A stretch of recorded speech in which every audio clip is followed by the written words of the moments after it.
So he's on his throne.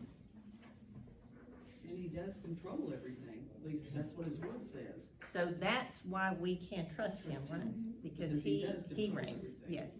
Okay, so there is connection there. Daniel 4:34 and 35.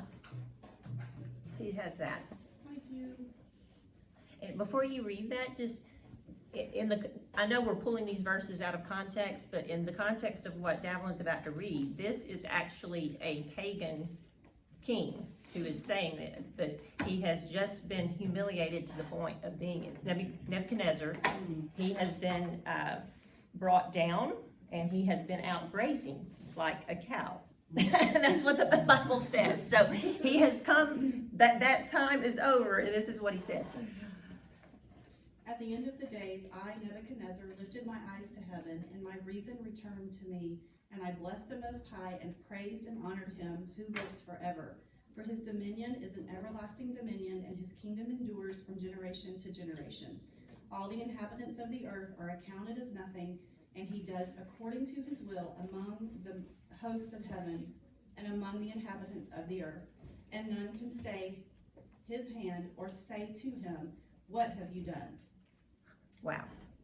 Now, I don't know, maybe Nebuchadnezzar came to saving faith after his episode, after he was brought low. But I know right there, in that moment, he was praising our God for who he was and saying that he is on his throne. He is all-knowing, all-wise, and his will be done.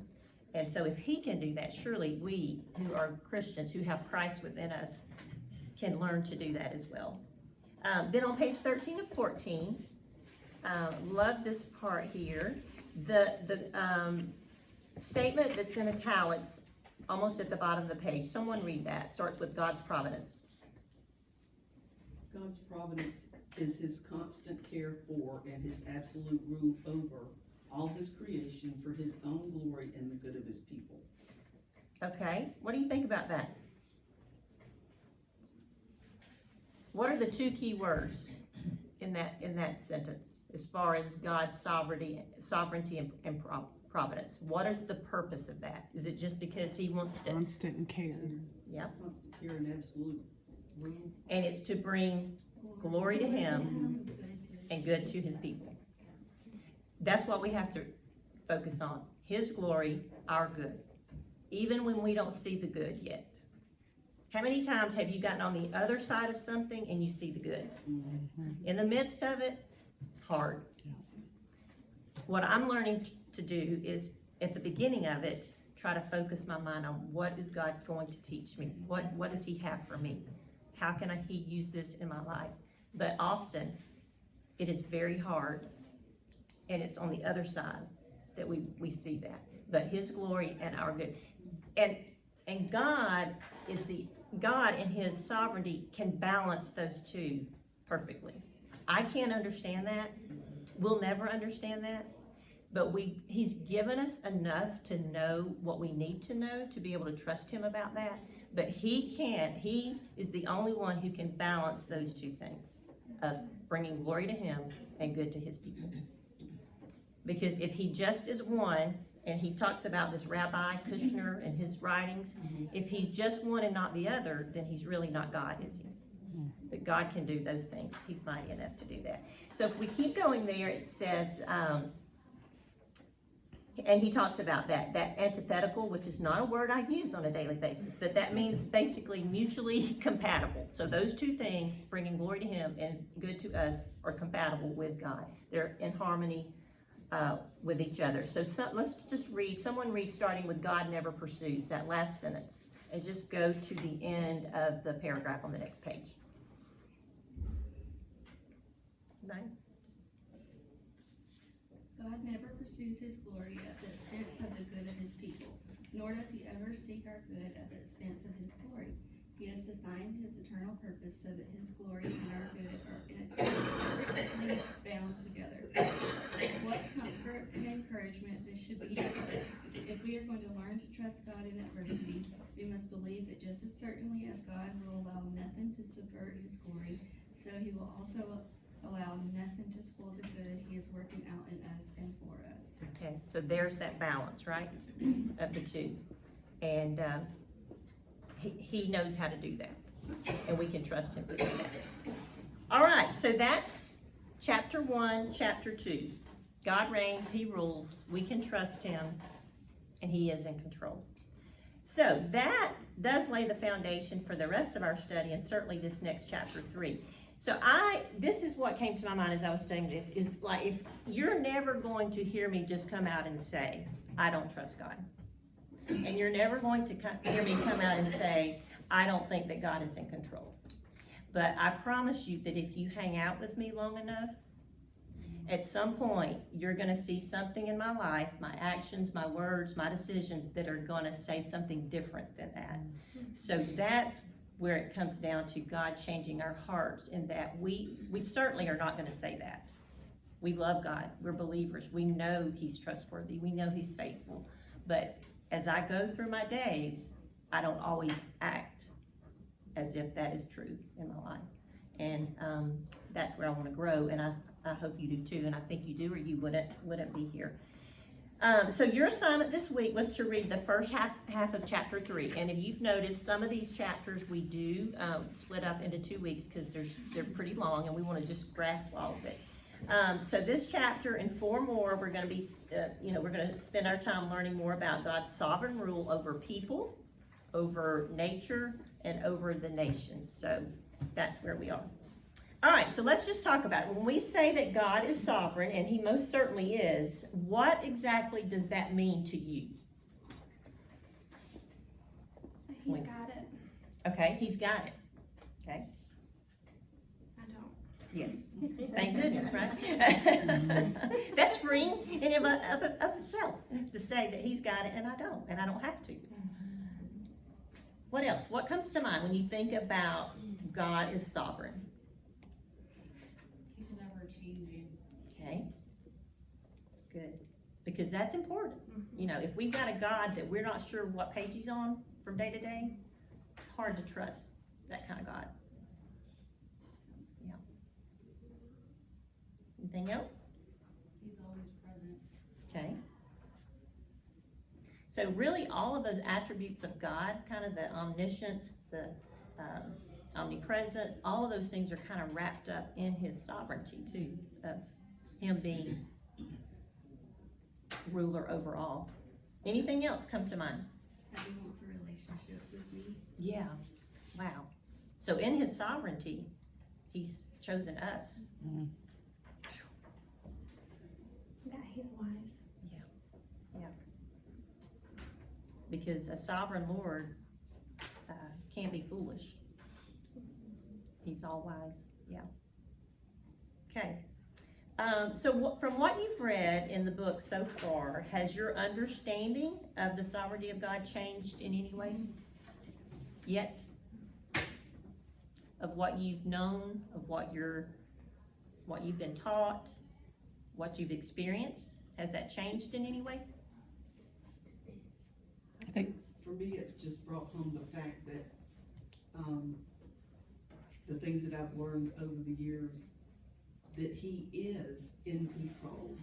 It doesn't matter what it is, it doesn't matter. Right. If the leaf falls off the tree, it doesn't matter. Right. He's in control of everything that happens in your life. Right, He just is. yes. So that's that. You've been Sometimes- reminded of that, yeah, Yeah. as we think on, And yes, sometimes it's hard to wrap your head around it. right, To, to believe that he does know, because, I mean, things don't just happen. Right. Right. Just this little amoeba thing in the pool and, yes, what have you, but, yeah, for me, it's just really brought that home, that he is it doesn't matter what it is. yes, good. Welcome, good to have you. Oh, you're fine, we're just starting in chapter 3. Anyone else?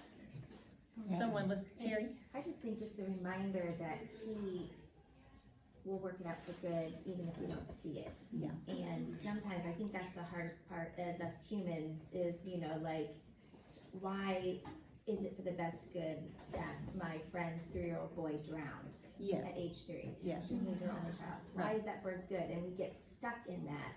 But then we can't, this is just a good reminder, that even though we can't see it right now, he will work it out for good. yes, yes, And so sometimes, like it said, I think somewhere in this chapter, like, that we just have to, we have to choose to believe that. Yes, It's not right. gonna make sense to us. Right. We're not gonna be able to work that Right. out in our minds. Yeah. And that's where that practice of faith comes in, of choosing to trust, even when it doesn't seem logical. And most times it is not logical, for that. Would you mind closing that door? I was getting some noise, hard to hear. Anyone else want to share how your understanding might have changed? I was just gonna agree with both of them, that it's just reminding me what I've learned, and then like she was saying, that it's just incomprehensible again. Yeah. Fathom Right. how good he is, how omniscient, omnipresent, it's just like. It is. It's just a gift, And you know, then like that I we, said, that he wants a relationship with me despite. Yeah. That. that's right. Good. I think I've been, kind of come to the realization, or coming to it in the past year or so. I think it's always been ingrained in me, or I really haven't had a hard time understanding that, bad things will happen, and that doesn't mean that God doesn't care for us, or he's not taking care of us. Like that for some reason I don't struggle with that as much as, and I think I even kind of was a little bit prideful in that, because I was able to be like, well, yeah, I mean, Granny has cancer, and this is just how it is. It doesn't mean God loves us, and I'm able to go to church, I'm able to worship. But I realized that it's the other end of the spectrum that I struggle with, and that is realizing that he's in control of the good too, and that I felt like I have to create my own good. That's what was giving me anxiety, and I didn't realize it was the same thing. Yeah. I was kind of judging.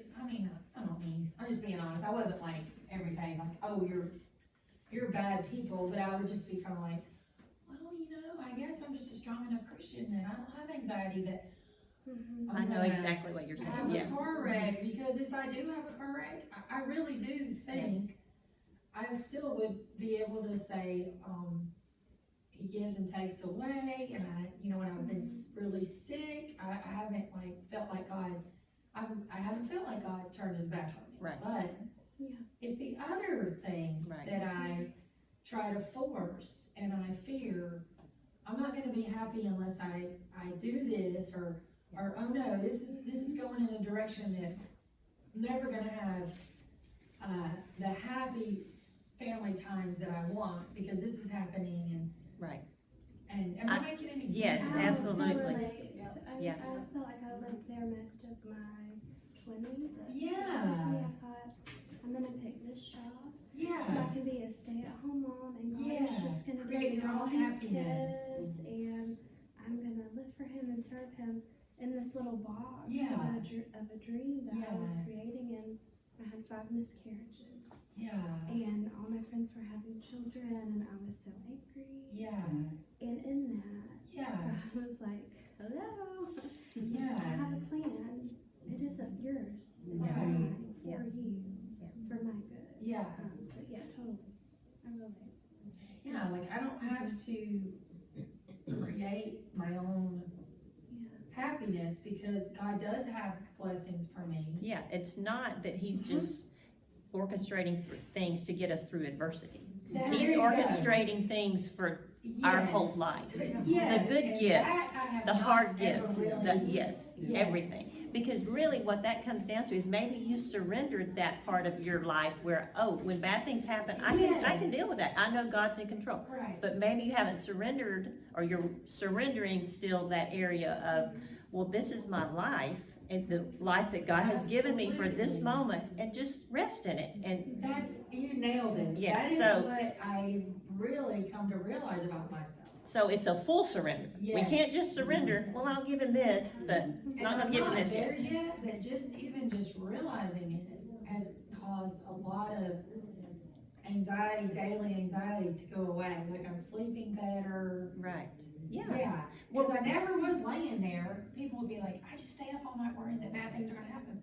No. No, And so I was missing, I don't lay there thinking about anything, but I was just kind of living in a state of, good things probably aren't gonna happen to me, but how can I make it happen? Let me Right. think today, what Right. can I do today to make good things happen in my family? well, Well, it's not all up to along, me. you could be missing the very good things that I God was. has. Yeah, that's great. That is a great, example. What comes to mind is like happiness is fleeting, but joyful in all circumstances. Yes. Yes. And just focusing on the joy in everything and not just the happiness of the moment. Yes, exactly, yeah. Because look, we're flawed people. I'm a flawed wife and mother. My husband is not gonna fulfill all my needs, he's flawed. My children, you know, as good as we do, you know. My children are like the dad. That's right. Not gonna fulfill all my needs. You know, we can be godly parents, we can teach them the word, we're just flawed people. So, if we're striving, I love what Corrie ten Boom, I have been clinging to this for many years. Mariah may even remember it from Bobby Nallen, but, is to nestle, don't wrestle. Just, not that we don't do anything, that's not what that means, but just rest in God's life for you today. Seize the day, carpe diem.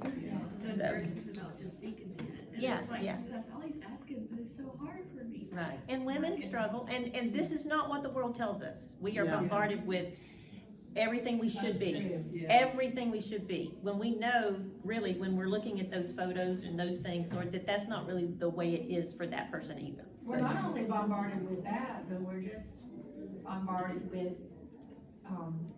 the culture,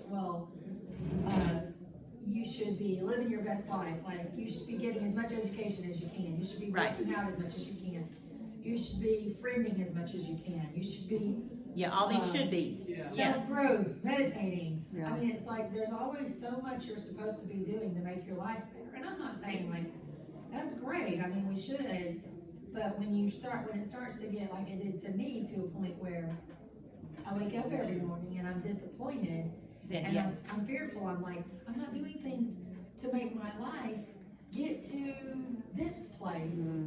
Like you said, not really having joy in the day. Yeah.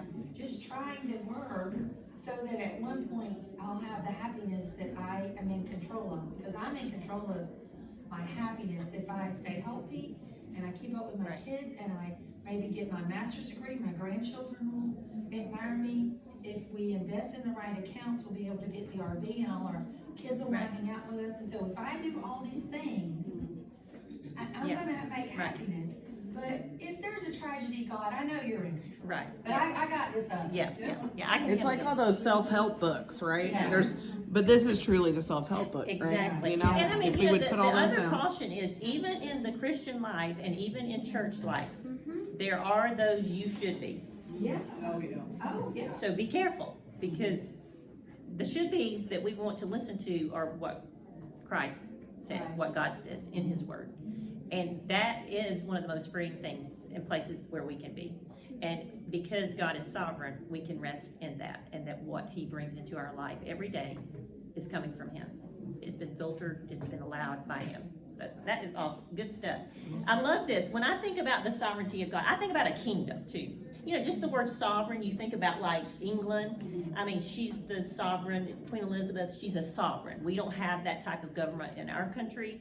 But you think about, there's a realm, there's a kingdom, there's a king, he's on his throne, there's a rule, he has authority, all of those things. And so really we can relate that. I mean, the thing about, in the New Testament, kingdom speaks more of the kingdom of God, and it being the family of God, is those who belong to Christ. And, His kingdom come, His will be done.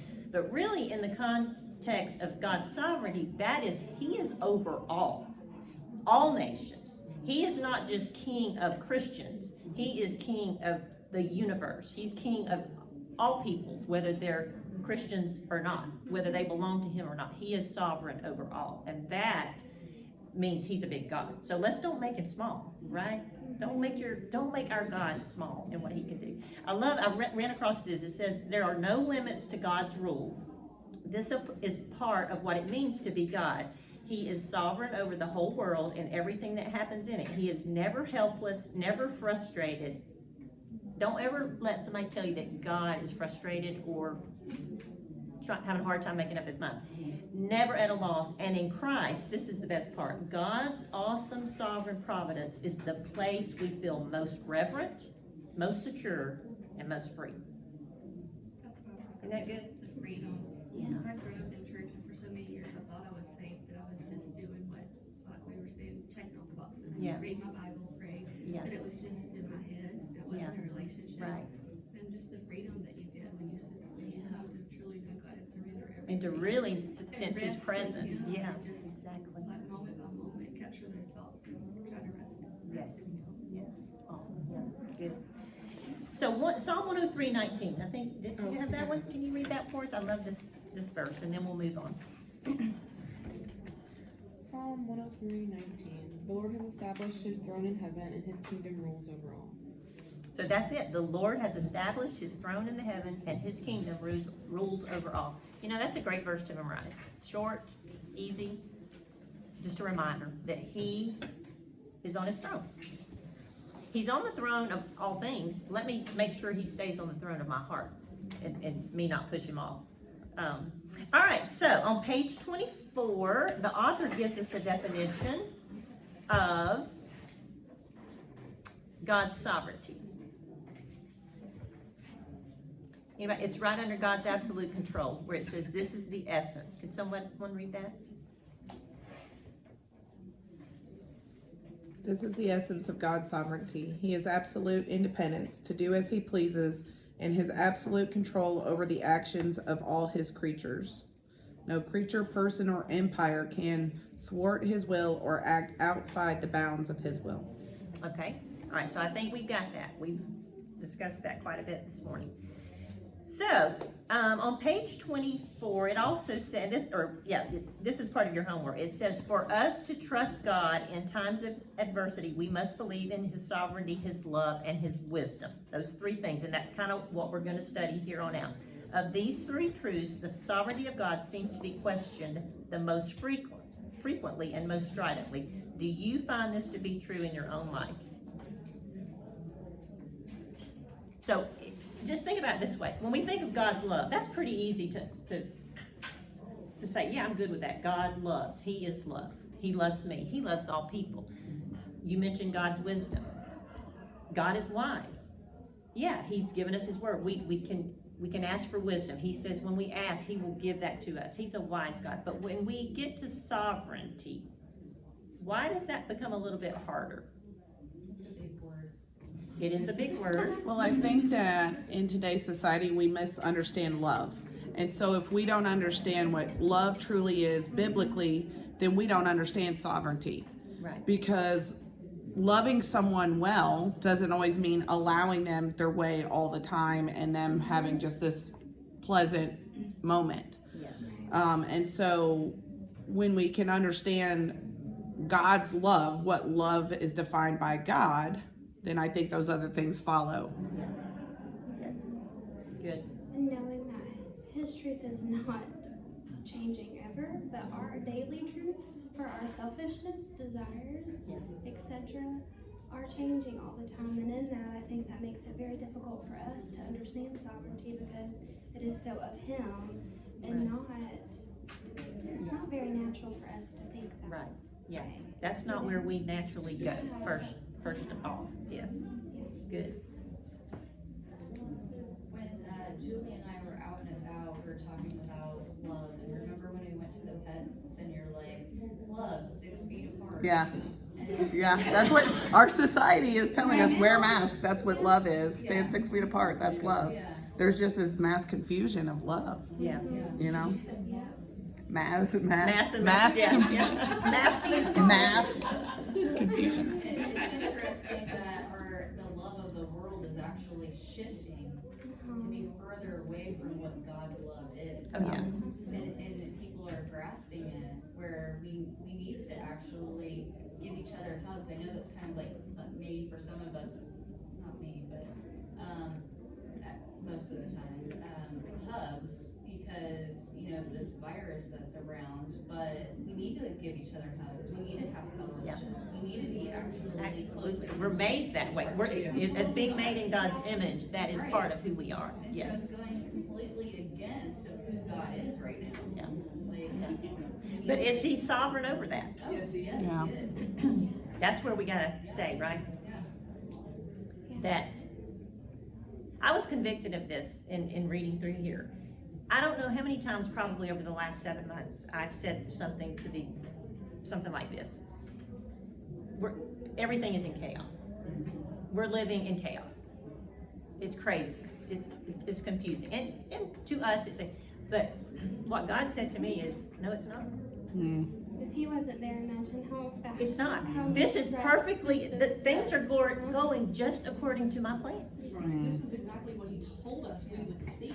Yes. Don't be shocked that you're seeing these things. I already told you. He says it has to happen. It has to happen Yeah. for me to come back. And there's a reference to a virus in here, right? Did y'all see that? On page 13, I was just gonna point it Oh, out. yeah. On page 13, it says, nothing, not even the smallest virus Yes. escapes his care and control. I had to chuckle. Yes. Well, Because he and was see- dealing with that as he was writing it. Yeah. Yeah. So, and we may think this virus is a big virus, whatever, but God, forgive me, Lord, for even in this time, not thinking that you're not, this election, all of this, everything, God, it's not chaotic to him. Well, and I think It's falling into place. Yes, with yes. you can have two responses, and we'll use this virus as an example. Okay, you have the people that are terrified, that are still in their homes, and I'm not saying if you have a health condition, I'm saying there are times that you need to be very cautious. But then you have on the other hand where, like for in my life, like you are saying, the conviction. So the conviction over this time has been, wow, the things that I have put my faith and trust in, the things that I thought were loving to me, the entertainment that we have had is gone. Yeah. And some people that the whole bottom fell out to them Yes. because they didn't have God's truth to fall back onto. Right. And so when those things were removed, those distractions, then God was like, you've been focusing in the wrong areas. And so then I got back in the word, and we're teaching our children more of this, and there's been more peace and comfort in our home than ever before. Right. That other There's been a stuff, shift. that other stuff was just a distraction, and Right. so our focus can be this virus and panic, or we look at God and we put him in order for our lives to be in order. Yes. And so just like you're saying, that chaos is from lack of order, which is not focused on God. Yeah. And really, I think that, God is working in the life, where he does his main work, even though he's sovereign over all, where he works, because his purpose, his reason for us knowing his son is to be conformed to his image. And so through all of this, really the greatest work should be in the lives of believers. And I just remember at some point, a few months into all of this, I was reading, and God just said, during this time, I'm going to show you what you can prune out of your life, what you're talking about, what you can purge. Some things just need to be cut back. Some things you need to get rid of, and then let me purify your heart, through all of this, because there's a shift. There's been a shift, and he's in it, and he's using it. And so when we just submit to that, how loving that is of him, Yes, because he's giving us all opportunities to draw back to him, and we either do or we don't. Yes. And so this virus, and I hate that anybody's ever lost someone to this, but in God's sovereignty, he's loving us well by allowing us Yes. to sit in a pruning season. Yes, exactly. Yeah. And when we see it that way, it changes a lot of things. Yeah, it really does. He's told me that a lot of times when we're in isolation and when you are brought to your knees in panic, it's when you surrender more to him, Yes. draw closer to him, and give him stuff that you were saying, prune stuff out that Yeah. you had in our lives Right. were just busy things. Yeah. Because our tendency is when things are going well, we pretty much say, I don't need you, God. But when things get tough, then we call out. So we want to be women who are constantly dependent upon him, no matter what the situation and the circumstances. What are some phrases that you might even use like me, I was just saying things are in chaos. I mean, what do you, I mean, he talks a little bit about that on page 25, I think. Just happening. I mean, have you ever said just life's coming at me hard? You know, I catch myself. Yeah, yeah, yeah. You know, we live in a broken world. Well, we do, but really God has given us the answer to that brokenness. You know, or I got lucky, or I got unlucky. Really? Yeah. You know, so if we really start examining our speech, we'll even see where it does not line up. Well, I've even said, like, God, why are you picking on me? Or why are you, you know, Yeah. like, why are you bullying me, in Right. lack of a better word, for the Right. moment? You know, it's like. And then you're like, did I just call Yeah, you a you're, bully? yeah. So- Because, like, earlier you said that we get love and love is easy. And see, I think the opposite. I walked through a season of my life where I thought God must hate me. Yeah. Because things were just, it was one thing after another. And I'm thinking, wow, I must not be lovable. I Right, must not right. be worthy of it. And so, but that was me focusing on myself and circumstances instead of what God was trying to teach me. Right. And so you know, there was a season I didn't understand his love, and I thought he was just a punishing God. And I Right. do believe that is a big problem in our church today, and especially with younger people, is if things are going bad, I must be bad, therefore Right. I must be being punished. Right. And we see God as this over-encompassing, like, rah, you know, hellfire and damnation if you don't do exactly what I tell you to do. And so a Right. rebelliousness comes in, Yeah. you know, and so then we become rebellious because we'd rather have our own way and still be punished as opposed to doing the right thing and being punished. Right. And so it And you know, creates and that. if you've got people who've never had that modeled in their home life with their parents, because I mean, let's face it, the parent-child relationship is very much a picture of God. And I mean, his being a father and son, and how he treats us is very much a model of that. But I firmly believe that our view of God really has a huge impact. I mean, it shapes how we live. And that's why I think it's so important that we get to know who God is. We know what his attributes are. I think that's part of the process of Women in the Word, or Women of the Word, was to, when you see attributes of God, you make you a journal and you start listing them. Because, you know, if you're thinking God is a father, if you don't have a good father, then your view of God is not going to be good. So we've got, and you don't just know some of the attributes of God, because like we said, he fully balances all of it. As much as he loves, and he does love us, and we hear that, we don't always hear about God's wrath and justice, and that he is holy, and that's why sin had to be atoned for. So we have to do both. It can't just be love and grace. It's got to be the other side too, because he's all of that, and it's perfectly bound up. Well, and the wrath and justice shines a light on his grace and mercy. Yes. Because it points back This to is the what cross. we deserve, but Yeah. this is what he's given. Exactly. Yeah. Okay, so connecting sovereignty and trust. In the middle of page 25, there's another italicized sentence. Someone read that.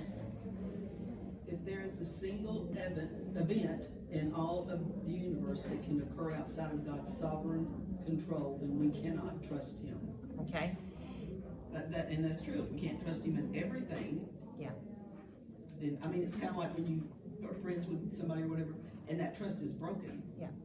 Right. So, you know, thank goodness that his trust isn't broken. Right. And so if we think that if we see something that, well, obviously God is not sovereign of that, he's not in control of that, then all of a sudden he really can't be trusted for anything, because he is not whom he says he is. So if we turn this into a positive, we can say, since there is not a single event in all of the universe that can occur outside of God's sovereign control, then we can certainly trust him. We can. And we have to rest in that. Okay, so I love this part at the bottom. It says, you know, we have no problem in trusting our eternal security in God's hands. You know, as it says in 2 Timothy 1:12, I'm convinced that he is able to guard what I have entrusted him for that day. And in that context, it is talking about eternal life. But what about our problems in this life? Why do we have such a hard time? We can entrust our eternal security to him. But what about Today. my schedule tomorrow? I think because we just forget, honestly. I think, you know, we just have to keep remembering, you know, because at different times, like a few months ago, I was just, you know, watching the news at night and like, oh my goodness, what is happening? I don't want to get political, and I'm not Right. gonna say who I vote for or anything like that, but you know, there's two candidates, okay, so Yep. I was wanting my candidate, like, okay, I hope this candidate will win, because if this candidate wins, that means this will happen. Yeah. And then me and my son were talking, and he really loves Hamilton, and we're talking about different things, and he likes to talk about the revolution, and we were talking about King Louis of France, and, you know, he wasn't a very smart king. He was kind of an idiot. I mean, he loaned us money. He had no reason to loan us that money. France ended up just, that wrecked their economy Right. to loan us all that money. But we won the Revolutionary War because they loaned us money, because he was a bad king. Mm-hmm. So the point, I guess, is like, we just forget what God has shown us through Herod, all the way, you know, in history, that it doesn't matter who is president. Right. We're looking at our small picture. We're looking at, Right. oh, if this person became president, just as an example, I may not be able to have my gun, and if I don't have my gun, Yeah. I can't protect myself. Well, there's So a lot we're bringing it more. back to us. Yeah. Yeah, we're just bringing it back to us, and so you just have to remember God's story, and that's why he gave us the Bible, so we can look through history and see how he's had his hand on. If we didn't have if the Christians hadn't been martyred, that were martyred, that actually made Christianity strong, that made those people more, what's the word, like, not aggressive, but bolder. Yes, absolutely. Yeah, persecution, we see that in the book of Acts. Yes. Persecution made the gospel spread. That's Yeah. good, yeah. Yeah. You always Yeah. word it, so it's Yeah. But, yeah, so we just have to Yeah, say it I mean, and Daniel remember says, the I story. love the prayer of Daniel, I can't remember which chapter, but he said that God, you set up kings and you depose kings. Yes. He's in control of the kings. Yes. And I read this week, at some point, I just ran across Psalm 146, and it says, put not your trust in princes, in a son of man in whom there is no salvation. And There's that no doesn't even- salvation that in the doesn't president. even mean- Do I have a preference of who wins? Yes. Yeah. And we But- are to be responsible and have stewardship Yes, over we that. are, Yeah. because Oh, yes, as we absolutely. go, But it's there's a not, chapter. it doesn't in make here. or break our future. We Right. don't know the story. And We in don't know here, the story. we're gonna have a chapter called God's sovereignty and your responsibility. We do have a Yes. responsibility. But he also says, when his breath, the prince of the earth, or sons of men, when his breath departs, he returns to the earth. On that very day, his plans perish. But our God's plans do not perish. They go on. So good application too. You asked the question, so why do we struggle today? We can trust him with our eternity, but why do we struggle now? And I think a lot of it is because we don't know his plan, and we don't want to, we're like, please don't let it be suffering. Yeah. Please don't Right. let something bad happen. If that's your plan, I don't want that. Right. Well, we know our eternity is not gonna have any suffering. We know Yeah. for eternity, we're Right. gonna be That's the happy, good place we get to joyful. be. Yeah. I mean, it's just peaceful, all of that, but here on earth, we are gonna suffer. Yes. We are gonna go through trials, Right. and we don't want it. No. Well, So Miss we Grace, wanna resist it. Yeah. We want to I'm resist that. totally convicted often that I focus to eternal, and I need to be praying, God, use me. Yeah. I'm just sitting here and I'm reading, and this is amazing, and I can't wait to be in heaven. I need to be Right. here, like he has me here. And he's given us instructions. And I'm While we're here, while you're waiting, do this, be alert, be ready, don't let me find you not doing anything, I think we forget, and another thing is that, what our God is, because, like, what is my God? So I know one of my gods is, I have to keep it down, is fun, leisure. Mhm. That's what I'm like, oh, just like you said, like, please, it's not my husband's, that's not my husband's, his is like, reputation. Oh, I'm not really worried about that. I mean, I'll ruin my reputation to go have some fun. Yeah. So it's just what our God is, Right. And Yeah. so And if our God is, oh, I'm afraid because if this person became power, then my God is this. If I don't have this God, then my Right. life. So it is about what is our God? Is our God the one true God in His plan, and what is best for is we believe that He is working to give more people the choice Yeah. to become to Right. live with Him forever. So if that is our hope, Yes. then And we have to go back to, I mean, always go back to Jesus in his Yeah. life here on earth, how he submitted, he was completely obedient. And even, that's gonna be part of your homework assignment, just, to look for that. But he's our example in that Paul says that if we are truly gonna know Christ, we're gonna have to fellowship with his sufferings. And to know him means to know what suffering is, because he did. And any gospel that tells you anything other than that, it is not a true gospel. It is false. All right, so let's go, because I want us to finish up. I know our time is getting run. So I think one of the problems too is that God's sovereignty is not always apparent. On page 30,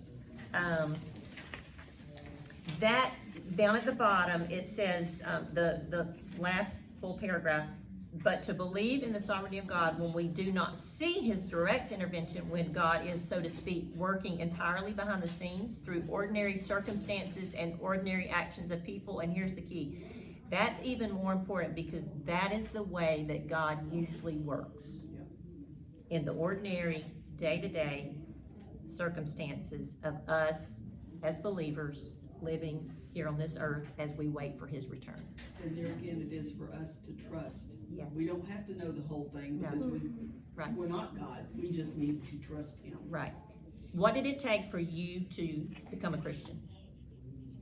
It took faith. What does it take for you to live a Christian life? Faith. And God has said, and it was God's grace that saved us, but God's grace is not a one-time thing. There's more than saving grace. There's sustaining grace, there's suffering grace. So faith and grace, that's not a one-time thing. That's every day. Every day I need those things. So the author gave us examples of people in the Bible like Joseph and Paul and Esther, where we see God's sovereign control to bring about his desired will. And you got to think, we think of biblical people sometimes as being, well, they got it all. I mean, we see their flaws, we see their sin, but we don't think about them questioning God's sovereignty. But in the middle of all that, did they really think God is going to work all this out? Did Paul always get that God was working? Did Joseph, when he's in a prison, did he think, Lord, what are you doing? Why have you neglected me? Why are you picking on me? Probably so, because they are human just like us. But he asked the question on page 33, does God always orchestrate the events of my life for my good? Okay, we've seen it in Joseph's life. We saw it in Esther's life. We see it in Ruth's life. We've seen it in Paul's life. But does he do that for me? Yes. That's what you got to ask. Don't keep it distant to these people in the Bible. Does he do that for me? Yes. Because why? Has God changed? No. You mentioned that. No. Listen, our God is the same God of these people. Don't disconnect from that. Yeah. That God has not changed. Don't ever let anybody tell you that you don't need to read the Old Testament, because that's where God revealed himself to us, and then he gave us Jesus, and he brought it to life. God has not changed. Was he sovereign over these people? Absolutely. Has he changed since then? He has not. So yes, he is working everything in my life for his glory and my good. Let me just go along with it. And think of what that becomes, a testimony of your life, when you're able to say, well, this is not me. This is God in my life. I'm giving glory to him. I didn't do this. God did this. He's the one who brought this about in my life. It's not because I'm a super Christian. No, it's because Jesus Christ lives within me. And anything good you see in me, that's God. That's who he is. All right, so we'll end with Psalm 33, 10 through 11. Yeah, good, I think we got time. So I ask you to read and meditate on that this week as much as you could. I know you all have a lot of scripture to read, but just to write down one truth about God that you saw in those verses. So just share, what did you see about God in Psalm 33, 10 and 11?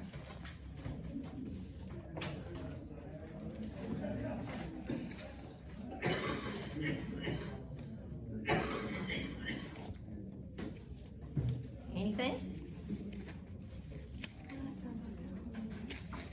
Just the word counsel Why don't- really stood out. The word counsel really stood out. Because we live in a world where people kind of go and seek what they want for help. Yeah. And there's all these things that they can run to. But the Lord is our counsel. And I just have a lot of friends going through a lot. Marriages falling apart. So much brokenness. And the enemy is very happy. But, my prayer is for them to know who is their counselor and to just cling to him. And then to say, Lord, use me to give good counsel based on your word. Because we're going to be called on. We're going to be part of people's lives. I mean, it's messy. And so that messiness is under God's control, but God can use us. And he'll frustrate our plans. Yeah. Because just like you were saying, we think, Tess, we think that if I control my schedule, if I control these things and I make them align, and so God's like, boom, nope, not you. Or you do it all, Yeah. and it still doesn't work. Right. Yeah. What you saw, because there's other people involved. Yeah. And we don't control other people, and so. Yeah. Or you get there and it still doesn't make you happy. Right, yeah. Well, and I mean, when you read something like that God frustrates the plans of people, I mean, that can be a little bit maddening too. I mean, let's just be honest. Like, really? Well, God, really? Why would you want to do that? That makes you come across as a bad God. And that's what the world would think. Yeah. Right. And that's what we think sometimes, but again, we have to just cling to that his plans are perfect. His ways are so much higher than ours. Yeah. I mean, you're rushing out the door to get somewhere, but something holds you up. There- Come to find out there's a horrible accident, Yeah. you're right in the middle of it. Right. Yeah. Yeah. And that's why we need to be still in the Lord, because he will always give us enough information of what we need Exactly. Yeah. at that moment Yes. or ahead of time. If we're still in him, I mean, we just follow where he guides us. Yeah. Although it's hard for us at times because we want to control, but if we give it over to God, he knows what's ahead, where to go. I mean, really, it would be a lot simple for us, because all we have to do is just okay, Lord, and just go along with it. Yeah. And then Yeah. have joy, because no matter what comes, Well, God's got, he's He has it. orchestrated. He's got it, as He Valen has it, said. Yeah. It makes me think about, we were in New York, not recently, obviously, but we were on the 8th floor of the hotel, and I took my kids, and we had walked the streets where it's just horns and people and chaos, but up on the 8th floor of the hotel, we're looking down, and I said, come here, I said, this is, God sees our lives like this, because I said, if we're standing at that stop sign, we don't see, there's traffic, there's bumper to bumper traffic right here, but we could see down the street and there was no traffic. It was literally because there was something in the road right here. Right. And I said, as a person standing at that stop sign, they see all these cars, the people in the car just sees the car in front of them. I said, but from up here, we can see all of it. And that's why we have to trust God, because we're in that jam, but God knows where it's free. Yeah. Yeah, that's good. That's a good illustration. Yeah. What else? Anything else you see about God? His counsel stands forever.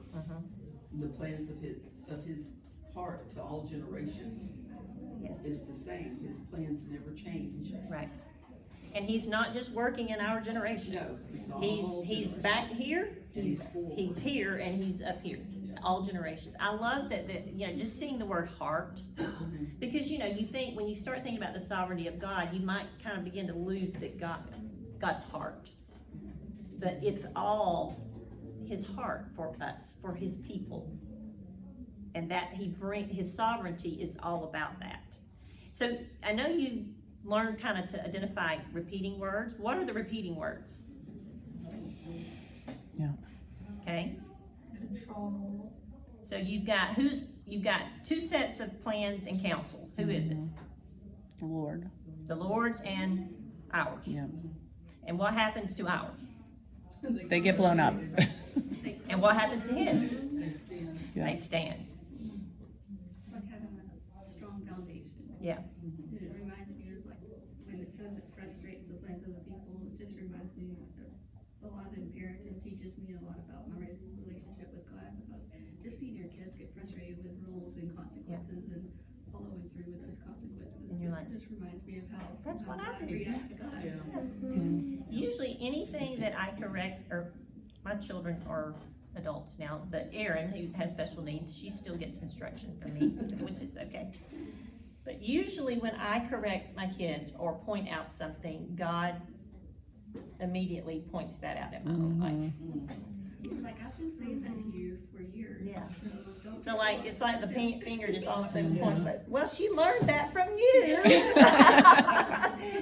You looks just modeled like you, that. Renee. I'm Yeah. not the only one. Yeah, we're such great bad role models for our I children. know, yeah, exactly. And they are watching, and they can identify a hypocrite really, really well, yes. But I do want to point out one other thing there, is that whenever you see the word Lord with a capital L, capital O, capital R, capital D, there is a difference in the use of Lord in here. That is his most personal name. That is Yahweh. I am. And that's what's in these verses. The Hebrew nerds, Jehovah. Yeah. Yeah. There you go. So just be aware of that as you're reading. And I think even I've made a note too on verse 10 that 2020 is a prime example. You know, we may have all had a lot of plans for this year, but God had a bigger plan, and we still don't know what the plan is. And it's affecting all generations Right. in front of our face right now. Right. Because look at our children and the school systems and everything. Yeah. I Yeah, think I was it is. telling Sherry that I really learned a lot this year, because I just stressed and agonized and I was upset, and more than I've ever been, because I was just really worried about, oh my goodness, we're gonna have summer coming at the ranch, and we're gonna have these 7 boys. It's just gonna be this, summer's gonna be so hard, and I was just constantly thinking about it. And then with COVID, it turned into, we were like, are the kids ever coming back? I mean, it's like crickets. Yeah. So you just don't know. No. And I wasted that time Yeah. worrying about Yeah. it. And worry it's a waste of time, and Jesus calls it a sin, and that's what it is. So God doesn't change his heart. He is personal, that Lord, and he cares. I want us to end, our prayer will be, we're gonna just read through Psalm 33, the whole Psalm real quick, but are there any questions, comments, any things you want to add, anything you highlighted you want to bring out of this chapter? Thank y'all for being here, for reading, anything. Good discussion. Thank you for your input. All right, I'll leave the homework. It's just to read the rest of the chapter.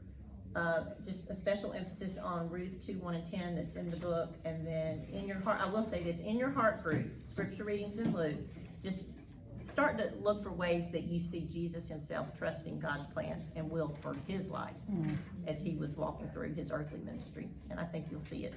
Are you hitting those out, or should we write You can that pick them down? up on the way out. Yeah. I was like, was I supposed to be writing that down? No, it's on there, yeah. Sorry it's small, copied it a little small. So let's just have this as our prayer, Psalm 33. I'll start with verse 1, we'll just go around through here and end, and then you can be dismissed. This is just a psalm of praise. Shout for joy to the Lord, O you righteous, praise befits the upright. Give thanks to the Lord with the lyre, make melody to him with the harp of 10 strings. You wanna go? Do you mind You wanna going? go? Oh, First thing. sure. Sing to him a new song, play skillfully and shout for joy. For the word of the Lord is upright, and all his work is done in faithfulness. He loves righteousness and justice. The earth is full of the steadfast love of the Lord.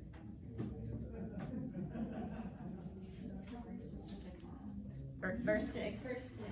Okay. By the word of the Lord the heavens were made, and by the breath of his mouth all their hosts. He gathers the waters of the sea as a heap. He puts the deeps in storehouses. Let all the earth hear the Lord, let all the inhabitants of the world stand in awe of him.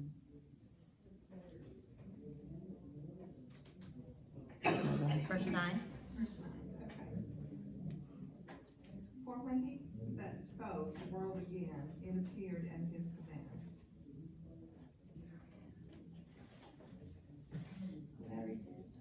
And with their breath he hath scattered the plans of all nations who oppose him. The counsel of the Lord stands forever, the plans of his heart to all generations. Blessed is the nation whose God is the Lord, the people whom he has chosen as his heritage. The Lord looks down from heaven, he sees all the children of man. From where he sits enthroned, he looks out on all the inhabitants of the earth. He who fashions the heart of them all and observes all their deeds. No king is saved by the size of his army, no warrior escapes by his great strength. The war horse is a false hope for salvation, and by its great might it cannot rescue. Behold, the eye of the Lord is all those who fear him, all those who hope in his steadfast love,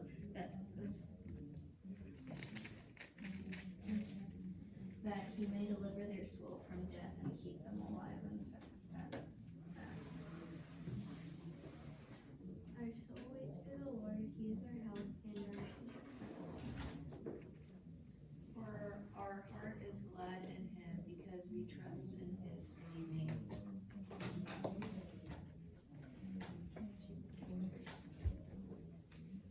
Yes, Lord, let your constant love surround us, for our hopes are in you alone. Good verse to end on. Just as we're reading through 14 and 15, from where he sits enthroned, and that's really what we've been talking about, he reigns. He looks out on all the inhabitants of the earth. He who fashions the heart of them all and observes all their deeds. Wow, that brings comfort. In Jesus' name, amen. Amen. All right.